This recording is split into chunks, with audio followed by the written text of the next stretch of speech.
Hi guys, my name is Becca. Welcome back to my channel. Today I'm here with my first reading check-in for the month, for the month of April, as well for the OWLS Magical Readathon. I can't talk.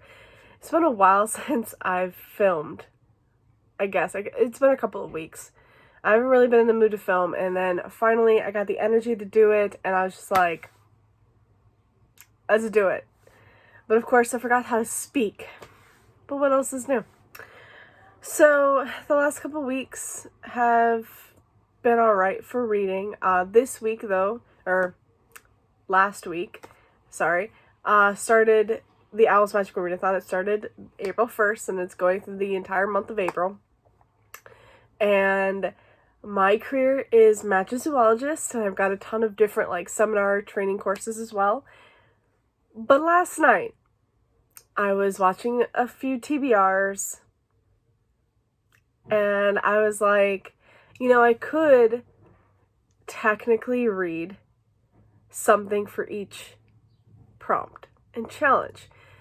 I've done it before, the last couple of years that the owls and the newts have been done. I have had a book for each prompt. This year I was like, I'm not going to do that to myself. I'm just going to do my career and that's it. But then last night, I just couldn't do that. So I literally wrote down each prompt, each class, and I put a book to each one. So the ones I didn't have were Ancient Ruins, which was to read a book with a heart on the cover, or in the title, and I just put The Honey Don't List, by Christina Lauren, because that one has a heart. And, let's see, Astronomy was another one I didn't have. And I was to read a book mostly at night, and I chose Love Song by T.J. Klune, which is book 2.5 in the series of the Wolf Song series that I freaking love so much. I read that, so we'll talk about that. Another one I didn't have is Defense Against the Dark Arts, which was to read a book that's set on the coast or on the sea. I chose Beach Read because it's the only one I know that's set near water. So we're going with that. What I don't have set a book for yet is Divination, which is to choose a few books and then do a random number generator to decide which book you're gonna end up reading. And I don't have that one yet because I don't know which books I want to put aside for that one. But that one's easy. I could do that one, no problem. History of Magic is to read a book with witches and wizards. I don't have one set aside for that one, but I have options. I'm just deciding, of the books that I'm reading, if there's any witches or wizards in that. Let's see. Muggle Studies, to read a book with muggles or to read a contemporary. I chose Undercover Bromance for that, so we're going to talk about that one. And then that's it. All the other ones I already had books set aside for. And yeah, again, I couldn't help it. I knew it. I knew when I said I wasn't going to do this, I would end up doing this. So there's that. One for Witches and Wizards, I'm thinking maybe of Curses and Kisses, but I know it's a contemporary twist on Beauty and the Beast. It's by Sonia Manon, by the way. But I want to say, if there's a curse, there's a witch, and I have that book set aside to read this month. So if that has a witch, it's definitely working for that. Okay, so let's talk about the books that I read. First off, I did read Undercover Bromance by Lyssa Kay Adams. I freaking loved it. This is the sequel / companion to the Bromance Book Club, which I read and gave 5 stars. I freaking love that book so damn much. So when I knew the sequel was coming out, I had to have it, and I had to read it right away. And this one follows Braden Mack, who is pretty much the creator / host of the Bromance Book Club. And Liv, who is the sister-in-law of the main guy from the last book. And it's kind of like an enemies to lovers romance. They don't get along in the beginning at all. And then, of course, one thing leads to another, and they're together. It's great.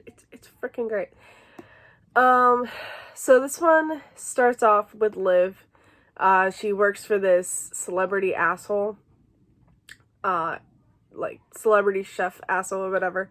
She's this pastry chef, and she ends up witnessing something that ultimately gets her fired, and she wants to bring him down. She wants to stop him from ever doing it again. Sexual harassment, pretty much, is what she's witnessing. Sexual assault. Yeah. So she's like, she doesn't care that she got fired. She's gonna bring his ass down. She's not gonna let him get away with it. And I really love her for that. Because there are, like, I don't judge, but there are people that would see this and pretend it didn't happen, or I don't know. I just, especially in this book, there are people that kind of turn a blind eye to it, or it happened to, and they just wanted to forget it ever happened, which is understandable, but I really commend Liv for not taking shit and just, you know, doing what she believes is right. And she ends up letting Mac in on what's happening, and he is with her all the way. He wants to help her, and he wants to bring this asshole down too. So it's just really like, what are they going to do? How are they going to do it? And who are they going to hurt along the way? I really liked it. I really liked it. I give this a 4.5 stars. Ultimately, though, on Goodreads, I had to put it as a 4. I really wish Goodreads would just do 0.5 stars. I really wish. Because this is a 4.5. I freaking loved it.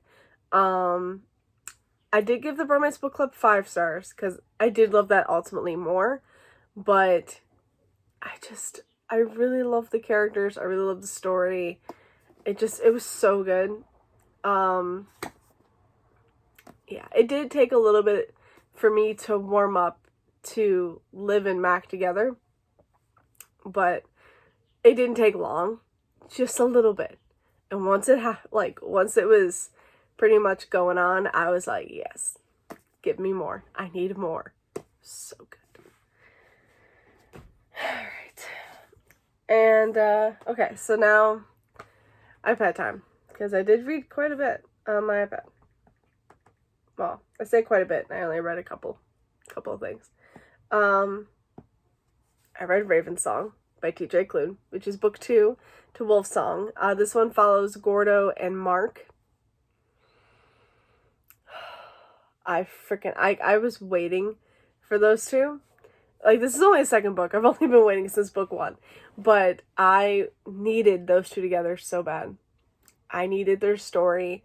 I needed to know ultimately what happened and what, you know, why they're not together, because they're perfect for each other. I just need them together, and this book gave me everything. Oh my god. Just as much as I love Joe and Ox together in the first book, oh man, Gordo and Mark, yes. Pretty much this is Twilight, but with werewolves and gay. Totally happy. There's quite a few queer romances as well as some hetero romance. It's not just queer. There's like something for everybody, I think, in this. It's just so freaking good. The only thing it's missing is a polyamorous relationship. I'm really waiting for that. I want that. I don't see it happening in this, but I wish it would. I really wish it would. Oh my god. But yeah, it's so beautiful and heartwarming, and it just tears at your heartstrings. It just fills you up with light. Oh my god, I loved it. By the way, if you can hear construction going on in the background, they're tearing up my parking lot. Love that. Gas lines and everything, but yeah. This was amazing. I give this 5 stars. I absolutely loved it. I'm so happy I chose it. So like I said, Undercover Bromance was for Muggle Studies. This one was actually on my TBR already, and this one was for Care of Magical Creatures, to read a book with a beak on the cover, because there is a beak. There's a bird. And yeah, so this was 5 stars. I absolutely loved it. I'm thinking I might have to pick up, I think it's Heart Song, which is the next book. And then there's another novella after that. Oh my god. And then I think it's Brother's Song. Hold on. I have to see. So we have Heart Song, which is next. Well, technically Love Song is next, but we'll talk about that in a second. Heart Song, which is book 3, and then Pharaoh Song is the novella after that, and then Brother Song is book 4. And I can't wait for Brother Song. Like, I can't wait for Heart Song, but Brother Song, oh my god. It's gonna be so good. Okay, so after, what did I just read? Raven Song came Love Song. I didn't even know there were novellas until I looked at Goodreads, and I was just like, there's novella. I want to read that. I'm so glad there wasn't a 1.5 because I already read Raven Song and I was like, crap. But yeah, just a 2.5. They skipped 1.5. It's fine. It's good. This one follows, this one follows Elizabeth. It's only 15 pages, and it's literally just Elizabeth, and just her thoughts and her feelings, and, you know, her grieving still for Thomas. And it's just, you know, she's Mama Bear, or Mama Wolf, and you don't fuck with her kids or her pack. She will tear you apart. I freaking love her so much.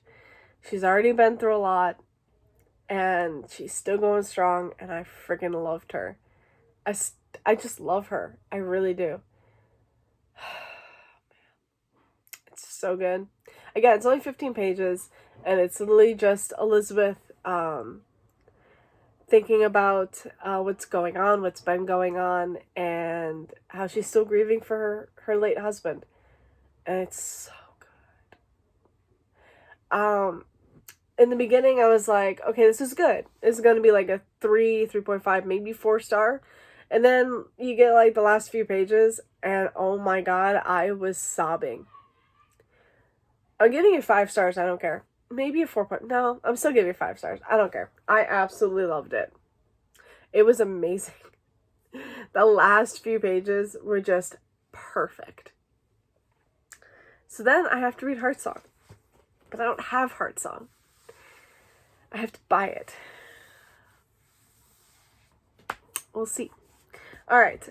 After all of that, I have continued to read Beach Read by Emily Henry. Okay. So I just received this from Book of the Month. Obviously, you can tell. Technically, this doesn't even come out until May. I didn't know that. I just saw it on Book of the Month because I've been hearing a lot of buzz for it, and I was like, it sounded really good and I want to pick it up. And then I realized it doesn't even come out until May. It's amazing. I'm so happy I got Book of the Month. I'm so happy I chose this. This is fucking fantastic. I don't know if this will be my favorite book of the month. I don't know if this will be my favorite book of the year, but it's really looking like it. I don't know. Like, I think Crescent City might be my favorite book of the year. Who knows? But this could come in as a close second because, oh my god, it's fucking fantastic. I'm literally like 300 pages in, and I'm just in love. I'm literally in love. It's set on the beach. So we follow 2 authors. We follow January, love her name, and Gus. January is a romance author, and Gus is a literary fiction author. And they were rivals in college. It stated that they pretty much hated each other, but read the book and find out. So they were rivals in college, and then January ends up moving to this small town on the beach because her father had just passed away, and he had this place, and he left it to her. This beach house, so he left it to her. And she finds out her neighbor is Gus, which of course it doesn't go well. They end up making this bet that because the 2 of them are in this writing, they have writer's block. They're in this slump. They don't really feel it. So they end up doing this bet where Gus will write a romance and January write a literary fiction, and whoever can sell the book fastest wins. And there's like a deal and everything going on. And of course, along the way, they fall in love, and it's just perfect. It's perfect. Well, okay, I haven't gotten to where they fall in love yet, but I'm really, really hoping it happens. Like, I mean, it's a romance, it's gotta happen, but you never know. But it's so good. The witty banter between the two, the snarkiness, I'm just like living for it so much. It's fantastic. I can't tell you how much it's fantastic. If you have book of the month, you should really choose this one. If you're still able to choose, you should choose this one. If you don't have book of the month, and let's say you get it for May, choose this one. Like, I know there'll be May picks and everything, but if you don't like those May picks, this is a good choice to pick instead, because it's fantastic. And I was kind of upset. Like, it was I understood everything, but I was disappointed, I should say, because book of the month only has limited choices now because of everything that's going on. They don't have a whole lot of choices to pick from, because normally you get one pick for the month and then you get 2 add-ons, which is cheaper than buying it like at the stores and everything. And they're like really nice hardbacks. And there were a couple books that I wanted, and I couldn't get them because they weren't part of the limited choices. So I just settled for Beach Read because I was like, it's fine. I'm just going to get the pick for the month. And then I got it and I was like, man, I don't care anymore. I'm just so happy I got this book. Like, I was like, I'm just in the mood to pick it up, and I picked it up, and it might be a true favorite. It might need a reread. Maybe I might have to reread it next month or the month after. I don't know, but I love it. I love it so much. So yeah, this is definitely gonna get 5 stars. Unless the ending is like really bad, then it won't. But I don't foresee that happening. This is my first Emily Henry book too. I've never read a Emily Henry book before, and the only one I was really considering was A Million Junes. But we'll see. Okay, so that's everything that I've read or am currently reading. I am going to start reading, I think, so let's just get this. I have all my TBR books and everything right here, so that works out. I don't know what I'm going to start. Okay, so I know I needed to read Son of No One, which, that's Dragon Babe, of course. The one with the dragon on it is not the dragon book. But Son of No One I need to read before I get to Dragon Babe, which I guess, yeah, also has a dragon on it, but whatever. I need to read that one before I get to Dragon Babe, which is on my TBR. But then I remembered I also have to read a novella in here before I do that. And it's the one that comes right after Styx. And it's called House of the Rising Sun. And now that I know what it's about, because it technically follows. Okay, so it's the story of Heracles and Batimas. And Batimas is a god or a goddess. She's technically made from Set, the Egyptian, the Egyptian god. I'm in love. Like, I have always hated Set. I mean, he's a villainous god, okay? He's an awful god. He's evil, whatever. Reading him in this series is perfection. He may hate all the other people, but he loves his daughter more than anything. That's all I needed. All I needed. And yeah, this one follows her, Batimas, and her lover, Heracles. She was never supposed to fall in love, but she does. And they have like a love that transcends time. And it's just so beautiful. It's so good. Like, there's reincarnations and stuff like that. It's perfect. And I know who Heracles, because this is set in freaking, what was it? 12,252 BC. In July. Yeah. So I know the reincarnation of Heracles. I'm so happy for it. so happy. So I'm gonna read that. It's only like 100 pages. And then I don't know what I'm gonna choose after. I might read Fence Volume 1 because I know I need to read that. There's a few other books that I want to pick up now. I know I still need to read my 2 books for my booktubers, my favorite booktubers' favorite books of 2019. I have Dark Matter and The Arrangement to read for that. And I believe I can get both of those from the library. I think. I'm really hoping. Actually, I think I looked it up and I can. I really need to just borrow those because if I forget and then I can't, I'm screwed. And I don't really want to buy them. So we're gonna, like, not until I really, see how they are. The only one I screwed up with that was Skyward. But it's fine because I ended up loving Skyward, so I'm happy. But yeah, so that's it. That's it for me today, guys. I hope you enjoyed this video. I know I just ramble on, but what can you do? I love talking about books, and it's been a while. So yeah, thanks for watching. I'll see you again with another video. Happy reading, guys, and stay safe. Bye.